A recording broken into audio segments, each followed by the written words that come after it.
Hello दोस्तों, स्वागत है आप लोगों का विश्व ग्रुप में। आज हमारा जो एक दूसरा जो आपका सेशन है प्रश्नोत्तरी का, वो शुरू होने जा रहा है। आज थोड़ी अलग टाइप की प्रश्नोत्तरी होगी, जिसमें सीधा सीधा आपसे क्वेश्चन पहले पूछा जाएगा। आपको आंसर आता है तो ठीक है, अगर नहीं आता तो हम आपको उसका सीधा आंसर बताएंगे। लूसेंट बुक के सारे निचोड़ आप लोग के सामने रखे जा रहे हैं, तो ध्यान दीजिएगा, ये आपके लिए बहुत ही जरूरी है। आइए शुरू करते हैं, समय को व्यर्थ न करते हुए। जो हमारा पहला सवाल है, जो क्वेश्चन है, वो है हड़प्पा सभ्यता का समय कब तक माना जाता है। हड़प्पा सभ्यता का समय कब से कब तक माना जाता है, जो आप लोग के सामने है। हड़प्पा सभ्यता का समय कब से कब तक माना जाता है। इसका उत्तर है जो 2350 ईसा पूर्व से 1750 ईसा पूर्व तक, जो इसका समय है हड़प्पा सभ्यता का, वो है 2350 ईसा पूर्व से 1750 ईसा पूर्व तक। अगला जो क्वेश्चन है वो है हड़प्पा सभ्यता का पता कब और किसने लगाया था। हड़प्पा सभ्यता का पता कब और किसने लगाया था, तो इसका सीधा सीधा आंसर है आपका हड़प्पा सभ्यता का पता अंग्रेजों ने 19वीं शताब्दी में लगाया था। अगला जो क्वेश्चन है वो है आपका हड़प्पा सभ्यता स्थल, जो हड़प्पा स्थान था, उसकी खुदाई कब और किसने की थी। सिंपली देखिए आप, बहुत ही आसान सा क्वेश्चन है। हड़प्पा सभ्यता की खुदाई कब और किसने की थी, जो स्थल वहां पे था। इसका आंसर है आपका 1921 में दयाराम साहनी ने की थी। इसी प्रकार एक और आपका स्थान था मोहनजोदाड़ो, जो कि एक स्थान था, उसी से जुड़ा हुआ अगला आपका एक क्वेश्चन है मोहनजोदड़ो स्थल की खुदाई कब और किसने की थी। सिंपल सा क्वेश्चन है, मोहनजोदड़ो स्थल की खुदाई कब और किसने की थी। चलिए लिखिए, पहचान दीजिए, आंसर दीजिए जल्दी, जितना जल्दी हो सके उतना जल्दी आप लोग आंसर दीजिए। आपको ज्यादा टाइम ना वेस्ट करते हुए हम आपको इसका आंसर बताते हैं। सन 1922-23 में राखलदास बनर्जी ने इसकी खुदाई की थी। अगला जो क्वेश्चन है वो है आपका हड़प्पा सभ्यता का क्षेत्र कितने किलोमीटर तक फैला है। हड़प्पा सभ्यता का क्षेत्र कितने किलोमीटर तक फैला हुआ है। इसका जो आंसर है वो है 12,99,660 वर्ग kilometre. It means 12,99,660 square kilometre. अगला जो क्वेश्चन है वो है भारत में कहां-कहां हड़प्पा सभ्यता का पता चला है। भारत में कहां-कहां हड़प्पा सभ्यता का पता चला है। जरा सोचिए, आप लोगों ने कहीं ना कहीं इसको जरूर पढ़ा होगा। इसका जो आंसर है वो है गुजरात के काठियावाड़ में, और अहमदाबाद राजस्थान के श्रीगंगानगर में, और हरियाणा के हिसार में, और पंजाब के रोपड़ में। एक बार फिर से आप लोग को बता देते हैं, जो इसका आंसर है वो है गुजरात के काठियावाड़ में, अहमदाबाद में, राजस्थान के श्रीगंगानगर में, हरियाणा के हिसार में, और पंजाब के रोपड़ में। अगला जो प्रश्न है वो है आपका हड़प्पा वासियों की सामाजिक व्यवस्था का मुख्य आधार क्या था। हड़प्पा वासियों की सामाजिक व्यवस्था का मुख्य आधार क्या था। सिंपल सा क्वेश्चन है आपका, मुख्य आधार बताना है कि जो उनकी सामाजिक व्यवस्था चलती थी वो किस बेसिस पे चलती थी, उसका आधार क्या था। इसका आंसर है आपका परिवार, फैमिली। अगला क्वेश्चन है आपका हड़प्पा वासियों का समाज कैसा था। ध्यान देना है, क्वेश्चन को गौर से ध्यान दीजिएगा कि हड़प्पा वासियों का जो समाज था वो कैसा था। तो आपने पढ़ा होगा कि स्त्रियों की जो है वहां पे पूजा की जाती थी, स्त्री पूजा प्रचलित थी। कहने का मतलब क्या था कि मात्र सत्तात्मक, मतलब कि सत्ता में क्या थी, नारियां थी, स्त्री सत्ता में थी, अर्थात स्त्री प्रबल दावेदार थी, जो भी उसकी पूजा की जाती थी। तो मात्र सत्तात्मक समाज था हड़प्पा सभ्यता का। अगला जो प्रश्न है वो है आग से पकी हुई मिट्टी को इस समय क्या कहा जाता है। आग से पकी हुई मिट्टी को क्या कहा जाता था। जो आग से पकी हुई मिट्टी आती है उसको क्या कहा जाता था हड़प्पा कालीन समय में। आपका जो आंसर है वो है टेराकोटा। टेराकोटा जो आग से पकी हुई मिट्टी है उसको कहते हैं। अगला आपका प्रश्न है बिल्ली का पीछा करते हुए कुत्ते के पंजों के निशान कहाँ मिले हैं। बिल्ली का पीछा करते हुए कुत्ते के पंजों के निशान कहाँ मिले हैं।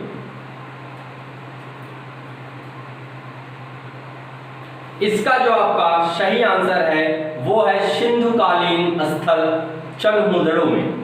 सिंधुकालीन स्थल चनहुदड़ों में बिल्ली का पीछा करते हुए कुत्तों के पंजों के निशान मिले। अगला जो आपका प्रश्न है वो है मन का निर्माण की फैक्ट्री कहाँ स्थित थी। मन का निर्माण की फैक्ट्री कहाँ पे स्थित थी। जल्दी जल्दी आप लोग आंसर बताइएगा। मन का निर्माण की फैक्ट्री कहाँ पे स्थित थी। तो इसका आंसर है आपका चनहुदड़ों में। मन का निर्माण की फैक्ट्री चनहुदड़ों में स्थित थी। अगला है कि हड़प्पा काल का जो समय था उस समय किस खेल का प्रचलन था। खेल के बारे में आपको बताना है कि हड़प्पा कालीन समय में किस खेल का प्रचलन था।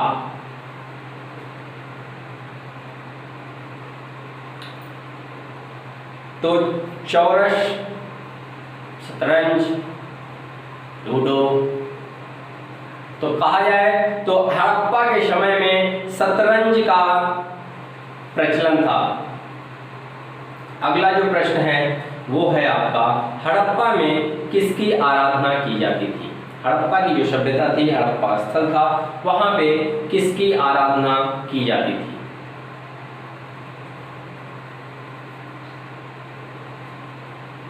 तो इसका आंसर है मातृ देवी तथा पशुपति की आराधना की जाती थी। दो है आपकी मातृ देवी और पशुपति की। अगला जो है आपका क्वेश्चन वो है हड़प्पा या सिंधु घाटी सभ्यता में पवित्र पशु कौन था।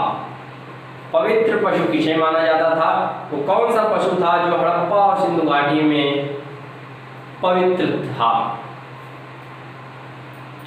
तो इसका आंसर है कुबड़ वाला बैल तथा श्रृंग युक्त पशु, अर्थात कुबड़ वाला ऐसा बैल जिसके कुबड़ निकला हो या श्रृंग युक्त पशु, ये जो है उस समय पवित्र पशु थे। अगला आपका जो क्वेश्चन है वो है हड़प्पावासी किसे अपना पवित्र पक्षी मानते थे। उस समय का पवित्र पक्षी क्या था। हड़प्पावासी जिसे पवित्र पक्षी मानते थे वो पक्षी कौन था। तो इसका आंसर है फाख्ता। फाख्ता जो है पवित्र पक्षी था। अगला क्वेश्चन है स्वास्तिक किसकी देन है। कहने का मतलब स्वास्तिक किसकी देन है, किस सभ्यता में स्वास्तिक चिन्ह को अपनाया गया, पाया गया, खोजबीन हुई, किस सभ्यता में स्वास्तिक चिन्ह को सबसे पहले पाया गया, वही आपको बताना स्वास्तिक किसकी देन है। तो इसका सीधा सीधा आंसर है आपका हड़प्पा सभ्यता की देन है स्वास्तिक। अगला जो प्रश्न है हड़प्पा में कितनी फसलें उपजाई जाती थीं। हड़प्पा में कितनी फसलें उपजाई जाती थीं।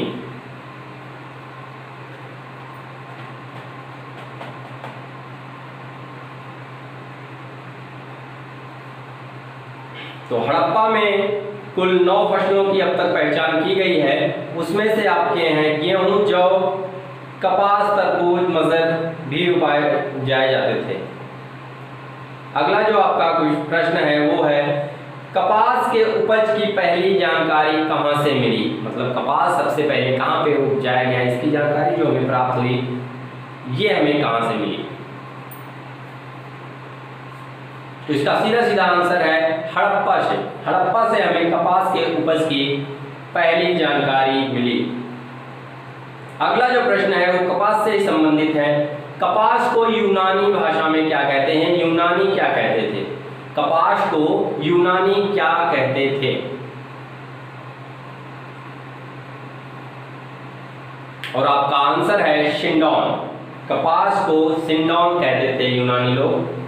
अगला जो प्रश्न है वो है खेत की जुताई के लिए किसका उपयोग किया जाता था।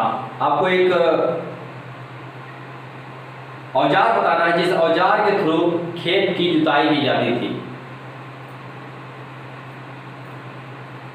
इसका आंसर है आपका हल। हल का उपयोग उस समय खेत की जुताई के लिए किया जाता था। अगला जो आपका प्रश्न है इस समय कौन से धातु मिलने के प्रमाण हैं, इस समय कौन से धातु मिलने के प्रमाण हैं, मतलब हड़प्पा का जो समय था उसमें कौन से धातु मिलने के प्रमाण हैं। तो आपका आंसर है तांबा, टिन और कांस, इसका जो है प्रमाण मिला है। अगला आपका प्रश्न है हड़प्पा सभ्यता में व्यापार कैसे होता था। हड़प्पा सभ्यता में व्यापार कैसे होता था। इसका जो आंसर है लोग आंतरिक और बाह्य व्यापार में संलग्न थे। आंतरिक व्यापार बैलगाड़ी से संचालित होता था। अगला आपका जो प्रश्न है वो है मेलुहा शब्द किसके लिए इस्तेमाल किया गया। मेलुहा शब्द किसके लिए इस्तेमाल किया गया। और इसका जो आंसर है मेसोपोटामिया के साक्ष्यों में इस शब्द का प्रयोग हड़प्पा के लिए किया गया, अर्थात जो मेलुहा शब्द है वो मेसोपोटामिया की जो साक्ष्य मिले वहां पे इस शब्द का प्रयोग हड़प्पा के लिए किया गया। अगला आपका जो प्रश्न है वो है सैंधववासी मिठास के लिए किस चीज का इस्तेमाल करते थे। जो सिंधु में रहने वाले सैंधववासी थे वो मिठास के लिए किस चीज का इस्तेमाल करते थे। तो इसका आंसर है आपका वो है शहद। शहद का इस्तेमाल मिठास के लिए किया जाता था। अगला जो प्रश्न है बहुत ही सरल सा प्रश्न है हड़प्पा के समय व्यापार की कौन सी प्रणाली थी। हड़प्पा के समय व्यापार की कौन सी प्रणाली थी। आयात निर्यात होता था जो भी, तो उसमें कौन सी प्रणाली का यूज करते थे लोग। तो इसका आंसर है वस्तु विनिमय प्रणाली, अर्थात एक वस्तु के बदले दूसरे वस्तु का आदान प्रदान करना, आयात करना, निर्यात करना, ये चीजें उस समय व्यापार में प्रचलित थी। अगला जो आपका प्रश्न है वो है हड़प्पा के समय क्या प्रमुख उद्योग थे। उस समय के जो उद्योग धंधे चलते थे उसमें प्रमुख उद्योग धंधे आपको बताने हैं कौन कौन से थे।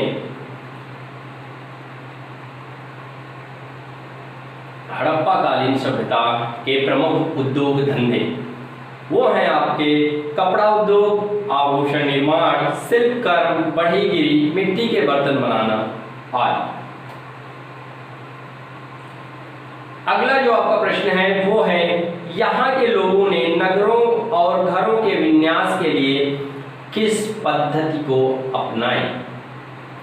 यहाँ के लोगों ने नगरों और घरों के विन्यास के लिए किस पद्धति को अपनाई। जल्दी जल्दी आप लोग आंसर कीजिएगा। ये प्रश्नोत्तरी का सेशन आपके लिए स्पेशल रखा गया है ताकि हर वो क्वेश्चन जो एग्जाम में पूछे जाते हैं आप लोग के सामने लाए जाएंगे और आप लोग को बस इसका आंसर बताना है कि इसका आंसर क्या होगा। तो वो जो पद्धति थी वो है आपकी ग्रीड पद्धति। अगला जो आपका प्रश्न है वो है हड़प्पा सभ्यता में शहरीकरण की प्रमुख विशेषता क्या थी? हड़प्पा सभ्यता में शहरीकरण की प्रमुख विशेषता क्या थी? जैसे कि रोड बने थे वहां पे, घर कैसे बने थे, ये सब की एक, लेकिन वहां पे जैसे आप जाएंगे तो ये एक आपको स्पेशल कुछ ऐसा दिखेगा जिससे आपको लगेगा हाँ ये इसकी स्पेशलिटी है, मतलब विशेषता है इसकी। तो इसका आपका आंसर है कि वहां की जो निकास प्रणाली थी वो बहुत ही उत्तम थी। निकास प्रणाली उसकी मुख्य विशेषता थी। अगला जो आपका प्रश्न है वो है हड़प्पा में कहाँ विशाल स्नानागार के साक्ष्य मिले हैं? हड़प्पा में वो ऐसी कौन सी जगह है जहां पे विशाल स्नानागार के साक्ष्य मिले हैं? इसका आंसर है आपका मोहनजोदड़ो में। मोहनजोदड़ो में। अगला जो आपका प्रश्न है वो है हड़प्पा में लिपि और कर्म की जानकारी कहां से मिलती है? हड़प्पा में लिपि और कर्म की जानकारी कहां से मिलती है? लिपि और धर्म की जानकारी कहां से मिलती है? लिपि और धर्म की जानकारी कहां से मिलती है? तो इसका सही आंसर है आपका सैंधवकालीन मुहरों से। सैंधवकालीन मुहरों से हड़प्पा में लिपि और धर्म की जानकारी मिलती है। अगला जो आपका प्रश्न है वो है उस समय कौन सी लिपि प्रचलित थी? उस समय कौन सी लिपि प्रचलित थी? सारे क्वेश्चन आपके हड़प्पा कालीन से संबंधित है, जो भी है आपके। तो जो लिपि प्रचलित थी वो है आपकी चित्राक्षर लिपि। चित्रों के माध्यम से संप्रेषण करना चित्राक्षर लिपि में है। अगला जो प्रश्न है जो आपकी चित्राक्षर लिपि थी उस समय की, उस लिपि में कितने चिन्ह ज्ञात हैं? जो चित्राक्षर लिपि थी उसके कितने चिन्ह ज्ञात हैं? तो इसका आंसर है आपका 400 चिन्ह। 400 चिन्ह जो कि चित्र हैं वो हमें ज्ञात हैं। अगला आपका है चित्राक्षर लिपि को किस नाम से पुकारा जाता है?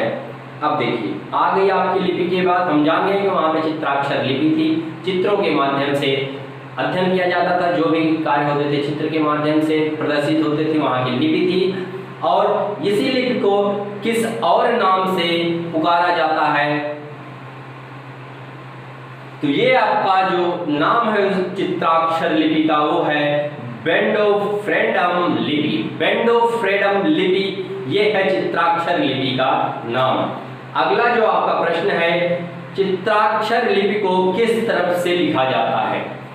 चित्राक्षर लिपि को किस तरफ से लिखा जाता है? ये क्वेश्चन आपकी चित्राक्षर लिपि को किस तरफ से लिखा जाता है?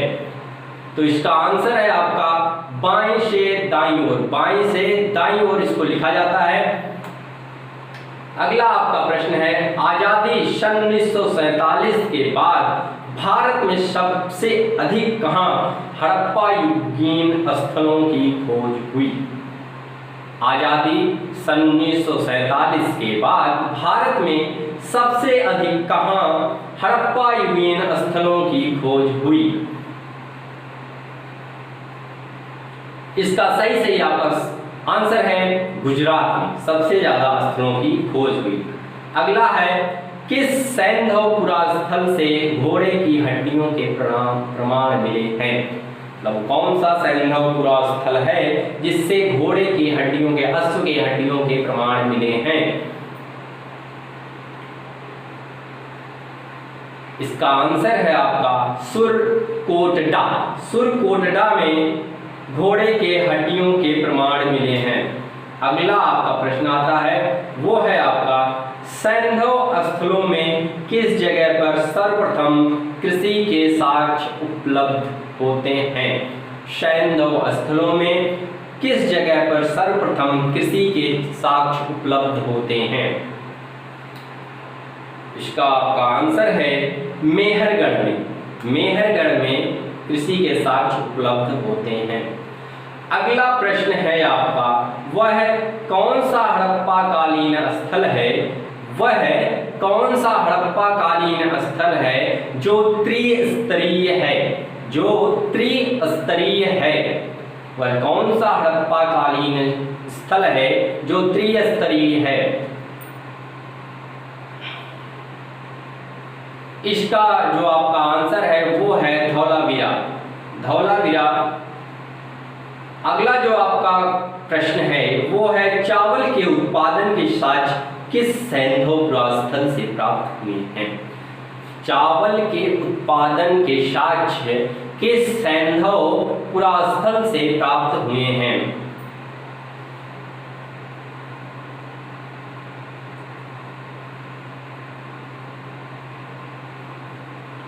तो इसका आंसर है आपका रंगपुर एवं लोथल से चावल उत्पादन के साक्ष्य प्राप्त हुए हैं। अगला आपका प्रश्न है किस प्राक हड़प्पा स्थल से, किस प्राक हड़प्पा स्थल से कूड़ अर्थात हर रेखा का पता चलता है? किस प्राक हड़प्पा स्थल से कूड़ अर्थात हल रेखा का पता चलता है? इसका जो आंसर है वो है आपका कालीबंगा, कालीबंगा से हमें इसका पता चलता है। अगला आपका प्रश्न है पंजाब की किस नदी के नाम पर ताम्र पाषाण संस्कृति का नामांकन किया गया था? पंजाब की किस नदी के नाम पर एक ताम्र पाषाणी संस्कृति का नामांकन किया गया था? और इसका आंसर है आपका सोन संस्कृत, अर्थात सोन नदी थी जिसके नाम पर किया गया था। अगला जो है आपका किस सैंधव पुरास्थल से फर्श के निर्मित अलंकृत ईंटों का प्रयोग किया गया था? किस सैंधव पुरास्थल में फर्श के निर्मित अलंकृत ईंटों का प्रयोग किया गया था? इसका उत्तर है आपका कालीबंगा में। आइए अगला प्रश्न देखते हैं उत्तर वैदिक कालखंड कब से कब तक था? उत्तर वैदिक कालखंड कब से कब तक था?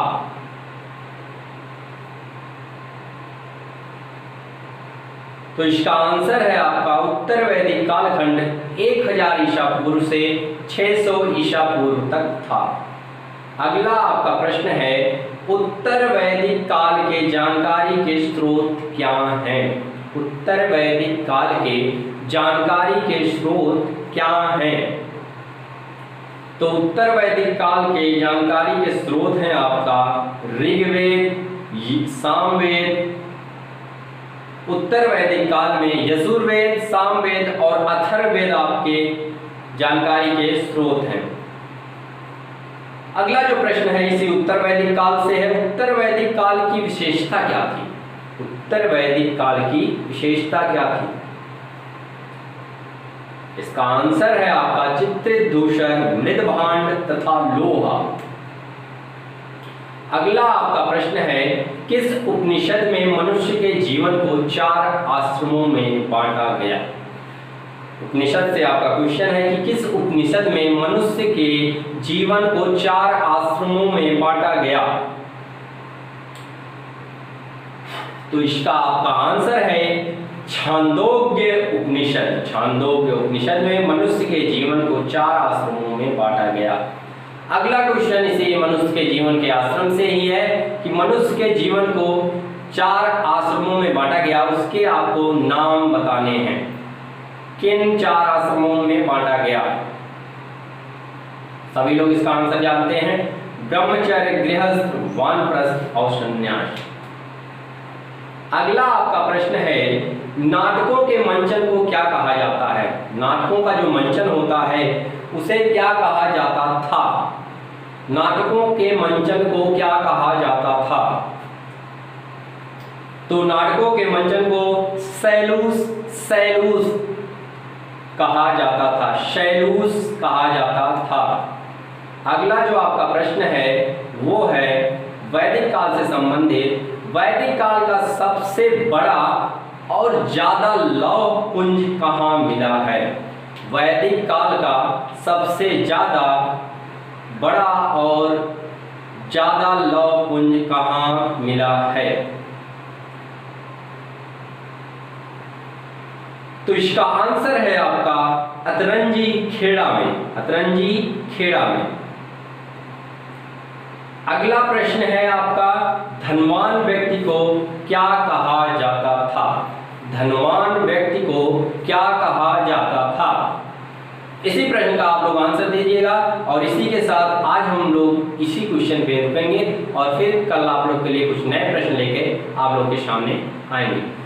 धनवान व्यक्ति को क्या कहा जाता था? उस समय हड़प्पा कालीन जो सभ्यता थी उस समय धनवान व्यक्ति को इभ्य कहा जाता था। क्या कहा जाता था? इभ्य, इभ्य कहा जाता था। तो ये थी आज की आपकी प्रश्नोत्तरी सेशन। आगे हम लोग कुछ नए प्रश्नों के साथ, अच्छे प्रश्नों के साथ आप लोग से फिर जुड़ेंगे।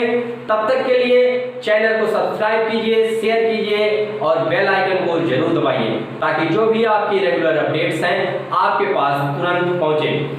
चैनल को इतना शेयर कीजिए कि वो हर छोटे से छोटे तबके का बच्चा जो आजकल अच्छी कोचिंगों में नहीं जा पा रहे हैं उनके पास तक ये वीडियो हमारा जरूर पहुंचे। बहुत बहुत धन्यवाद।